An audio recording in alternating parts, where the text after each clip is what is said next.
The house that they had rented for me in Australia was quite a large place. It was quite a bit of a labyrinth, you know, and a lot of rooms. Well, I'll just cut to the chase. I think that I ended up locking myself in about at least 9 bedrooms, bathrooms that day, as she was banging on the doors and screaming obscenities and wanting to have a physical altercation.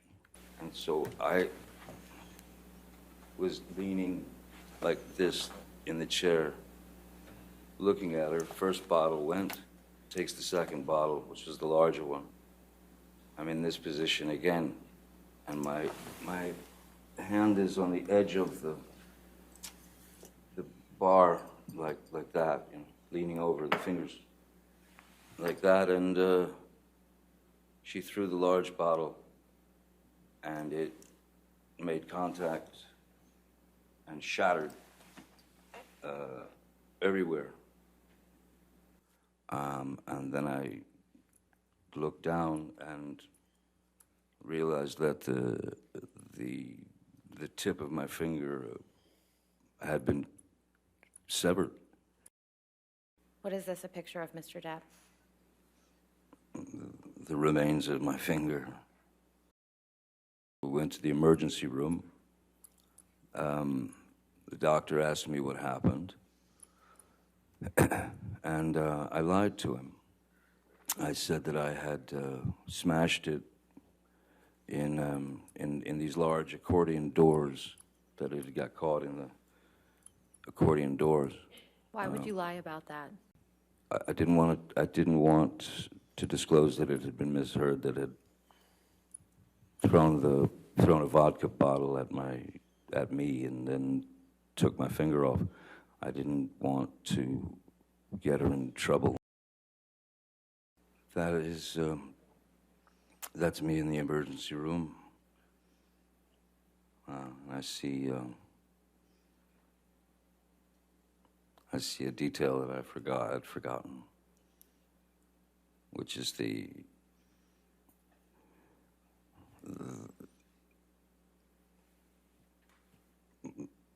Ms. Hurd had taken my cigarette from the ashtray and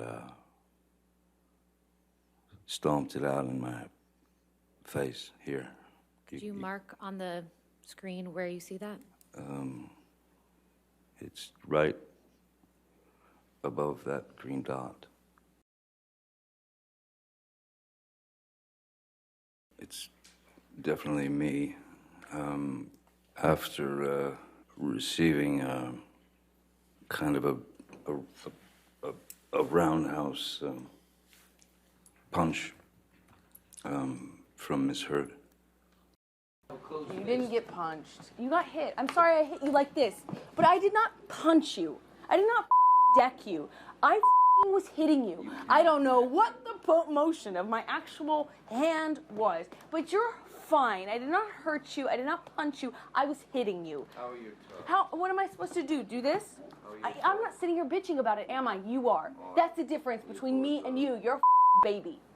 Because you started. You are such a baby. Grow the up, because you Johnny. started physical fights. I did start a physical fight. Yeah, you did. And when I knelt down on my hands and knees to look at her foot to see the injury, she kicked the bathroom door. Yeah, she kicked the bathroom door into my head. I think I said, "What the was that? What the was that?" And the next move was just a bang, and just she clocked me in the jaw. And that was another shocker. If you tried to explain yourself and correct the problem, the misunderstanding, it would then begin to heighten as Ms. Hurd was unable to be wrong. It just didn't happen. She couldn't be wrong. So these little digs, and it would commence with sort of demeaning, name-calling, berated, sort of to be made a fool of, and those would escalate into a full-scale argument. When you're approached with such anger and hatred, it seemed like pure hatred for me. If I stayed to argue that, eventually I was sure that it was going to escalate into violence, and oftentimes it did. It could begin with, you know, throwing a TV remote at my head. It could be throwing a glass of wine in my face. How often have you seen Ms. Heard use other illicit drugs in your presence? Several times. And what drugs were those? Well, she was always quite fond of MDMA, which is ecstasy, and mushrooms,